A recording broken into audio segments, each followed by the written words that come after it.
हम अपनी खुशी से आए नहीं।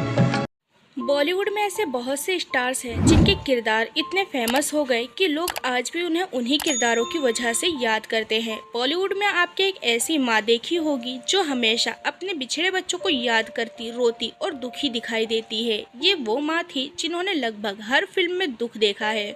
जी हाँ, हम बात कर रहे हैं निरूपा रॉय की, जिन्होंने ज्यादातर माँ का किरदार ही निभाया और बच्चों को बचाने के लिए हर समय या तो प्रार्थना करती रहीं या दुख झेलती रहीं। अपने 5 दशक लंबे करियर में उन्होंने लगभग 300 फिल्मों में एक्टिंग की। उनकी पर्सनल लाइफ भी काफी इमोशनल रही, लेकिन असल जिंदगी में निरूपा अपने बच्चों से ही दुखी रही और जो भी गम मिला वो बच्चों से ही मिला। निरूपा रॉय, जिनका पूरा नाम कोकिला किशोर चंद्र बुलसारा था, 4 जनवरी 1931 को गुजरात के वलसाड में एक ट्रेडिशनल गुजराती फैमिली में जन्मी निरूपा रॉय को हिंदी सिनेमा में क्वीन ऑफ क्वीन के नाम से जाना जाता है।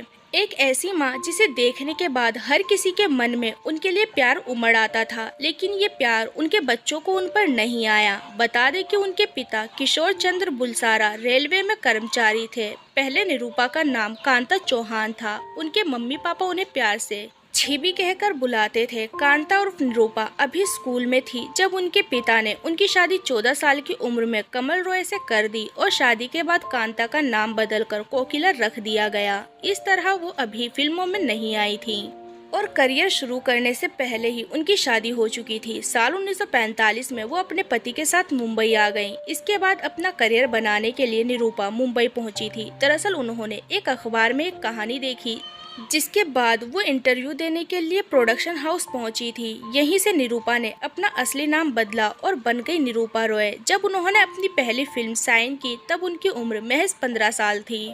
पति के कहने पर निरूपा रॉय ने 40 के दशक में आने वाली गुजराती फिल्म के लिए ऑडिशन दिया था, लेकिन इस ऑडिशन से जुड़ी एक कड़वी याद हमेशा उनके साथ बनी रही। दरअसल उस फिल्म के लिए निरूपा और उनके पति कमल रॉय दोनों ने ही अहम भूमिका के लिए ऑडिशन दिया था, जिसमें निरूपा को तो लीड रोल मिला, लेकिन उनके पति कमल रिजेक्ट हो गए। लेकिन बाद में उन्हें भी हटाकर अंजना को ये रोल दे दिया गया। लेकिन उस जमाने में घर की बेटी का फिल्मों में काम करना अच्छा नहीं माना जाता था। ये खबर सुनने के बाद फैमिली में हंगामा मच गया था।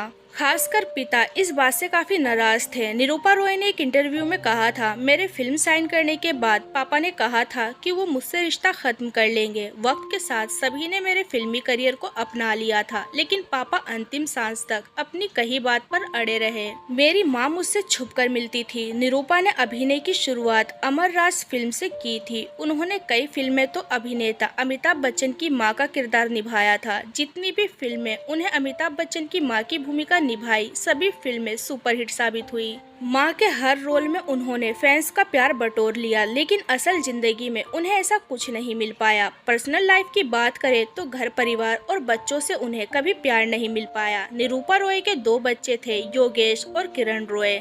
निरूपा 13 अक्टूबर 2004 को दुनिया से अलविदा कह गई और उनके जाने के बाद भी उनके बच्चों में विवाद ही खड़ा रहा। साल 2015 में कमल रॉय भी इस दुनिया से अलविदा कह गए थे, लेकिन मौत के बाद उनके बच्चे संपत्ति को लेकर ही झगड़ते रहे और विवाद कोर्ट तक पहुंच गया। निरूपा अपने पीछे 100 करोड़ की संपत्ति छोड़ गई, जिसके लिए उनके दोनों बेटों के बीच काफी लड़ाई हुई। उनके बेटे किरण ने एक इंटरव्यू में कहा था कि उनके भाई योगेश और उनकी पत्नी उनके माता पिता के साथ बुरा व्यवहार करते थे। भले ही योगेश को माता पिता के घर में उनके साथ रहने की इजाज़त थी, लेकिन योगेश को मम्मी और डैडी के कमरे में जाने की इजाज़त नहीं थी, क्योंकि वो माँ और पापा से बुरा व्यवहार करता था और उन्हें शारीरिक रूप से तकलीफ व चोट भी पहुंचाते थे।